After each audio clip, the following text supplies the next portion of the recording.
எல்லாருக்கும் நமஸ்காரம். இன்னைக்கு மகாபாரதம் எபிசோடு 23. 23ல் என்னன்னா, இந்த பொண்ணு அந்த இவங்கிட்ட வளர்ந்துட்டு இருக்கா இல்லையா, அந்த மீனவர்கிட்ட வளர்ந்துருக்கா. அவள் வந்து என்ன பண்ணுறா, வளர்ந்துட்டே வரா. அவள் அப்பாவுக்கு உதவி பண்ணிட்டு அப்படி வீட்டில் இருந்துட்டு அவள் மேலெல்லாம் ஒரே நாத்தம், மீன் நாத்தம் அடிச்சுட்டே இருக்கும் எப்பயுமே. அவள் பிறக்கும் போதே மீன் நாத்தத்தோடு பிறந்தவ. மீன் நாத்தம்ன்றது வந்து சாதாரண இல்லை. அதாவது ஒரு அந்த மீன் அதை தொட்டாலே, அவன் அந்த ஏரியாவுக்கு வந்தாலே ஒரு பயங்கர ஸ்மெல் அடிக்கும்.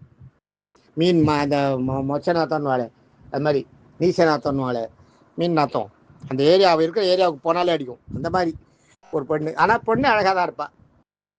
இவளுக்கு அந்த மாதிரி ஒரு ஒரு ஓரளவு இருந்தால் கூட, அழகு இருந்தால் கூட, இவளோட இந்த மீன் நாத்தம் இருக்க இது வந்து அவளை ரொம்ப டிஸ்டர்ப் பண்ணும். எங்கேயுமே அவளால் போக முடியாது, எதுவும் அங்கெல்லாம் இருக்கவும் முடியாது. அந்த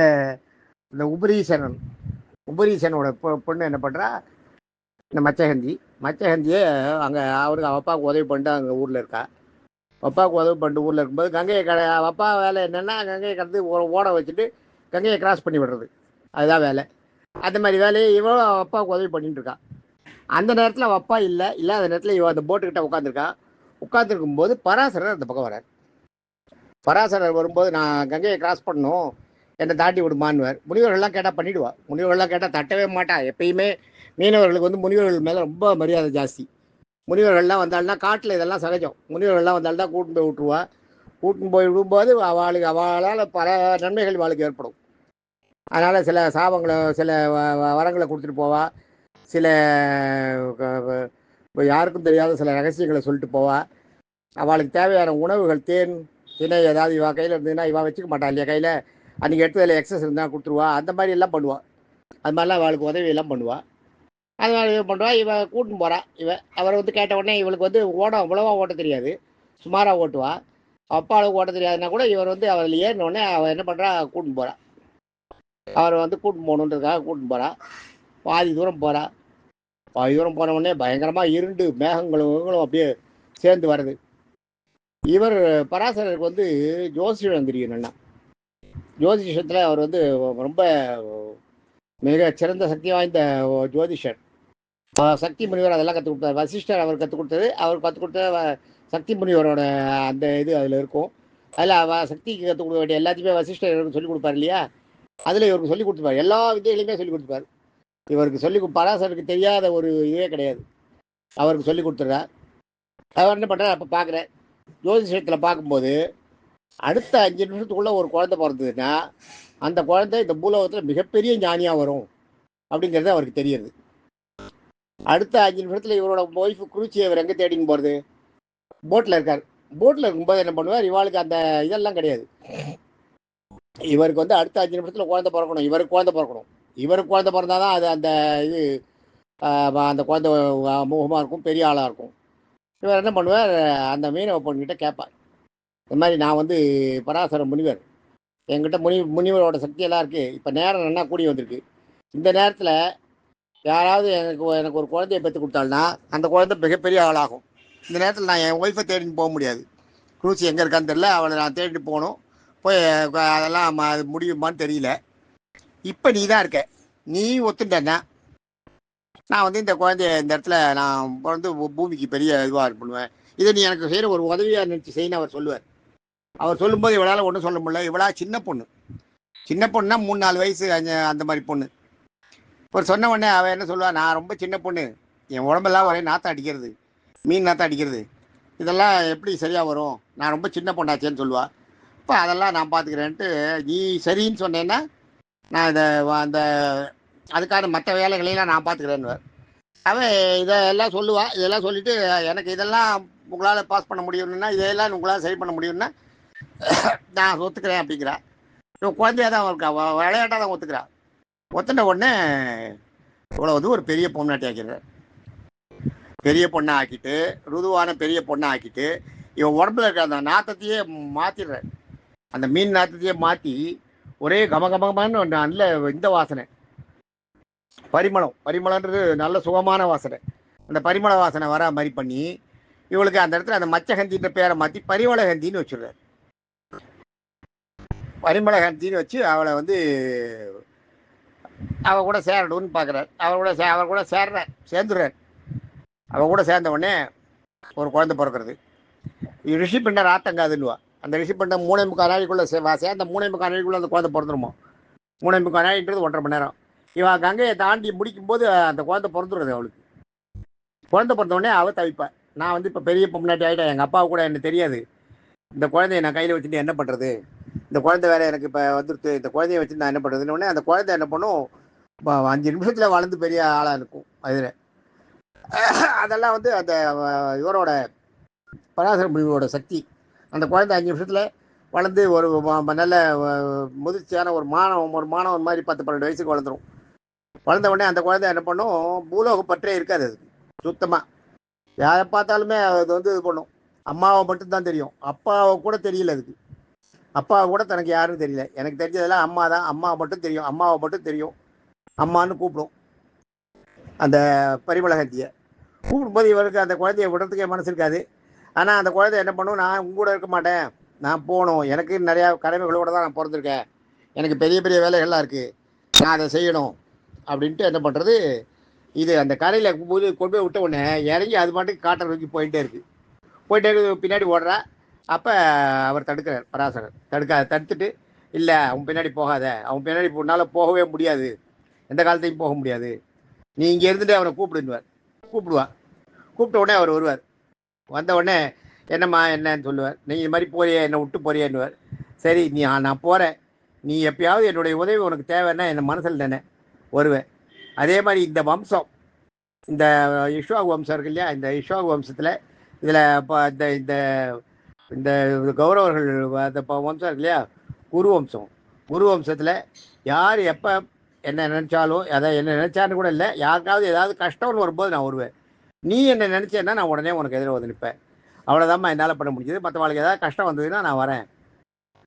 அப்போ நான் வந்து அவளுக்கு எனக்கு தெரியும், ஞான திருஷ்டியை தெரிஞ்ச உடனே நான் வந்து அவளுக்கு வந்து என்ன பண்ணணுமோ அதை அவளுக்கு உபகாரத்தை சொல்லிட்டு போகிறேன்.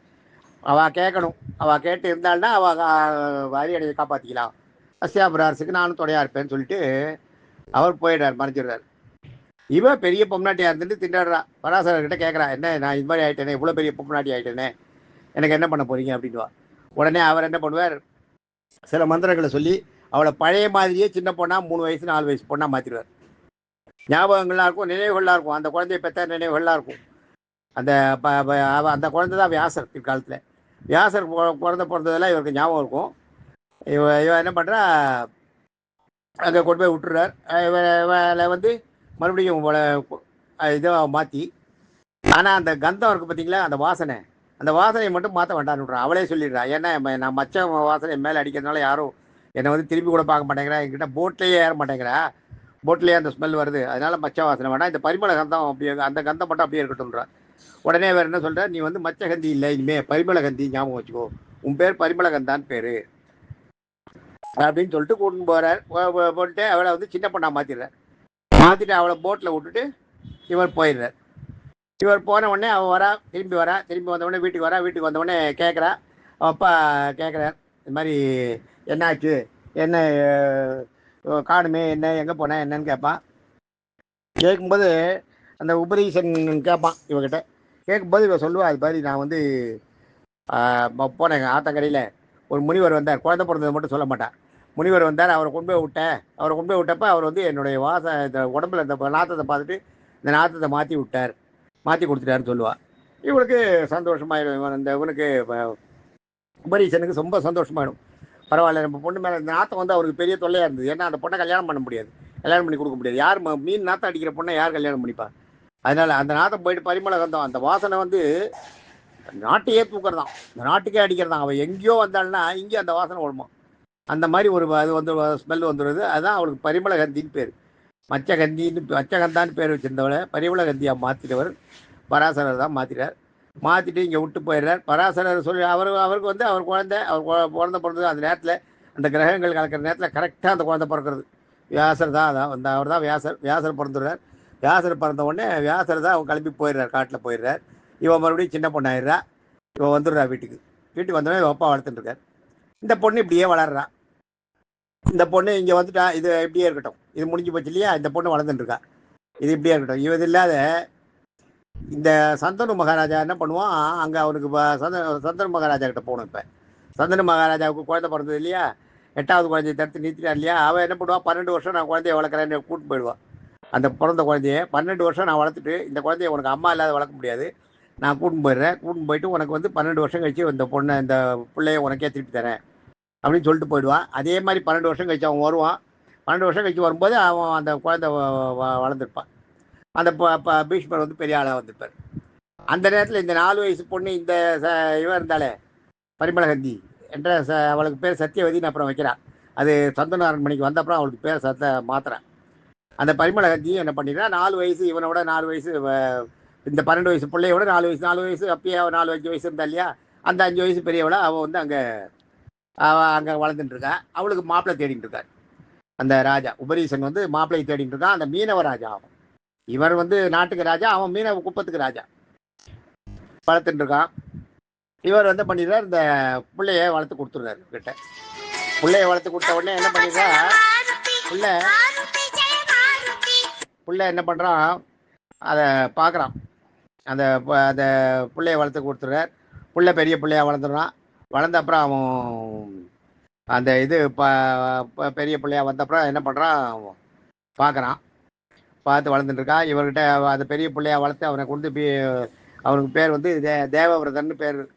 அவன் பேரை வச்சு கொண்டு இவங்ககிட்ட கொடுத்துட்டு போயிடுறா. இவர் வளர்த்துட்டு இருக்காரு அவனை. இப்போ சந்தனு மகாராஜா பார்த்துட்டு இருக்காரு. இது இல்லாத இதுக்கப்புறம் சந்தனு மகாராஜா ஒரு தடவை அப்படியே காட்டு பக்கம் உலா வருவார். மீனவ குப்பங்கள்லாம் அவர் கட்டுப்பட்ட ராஜா இல்லையா, அந்த ராஜ்யம் இல்லையா, அந்த ராஜ்யத்துக்கு வருவார்.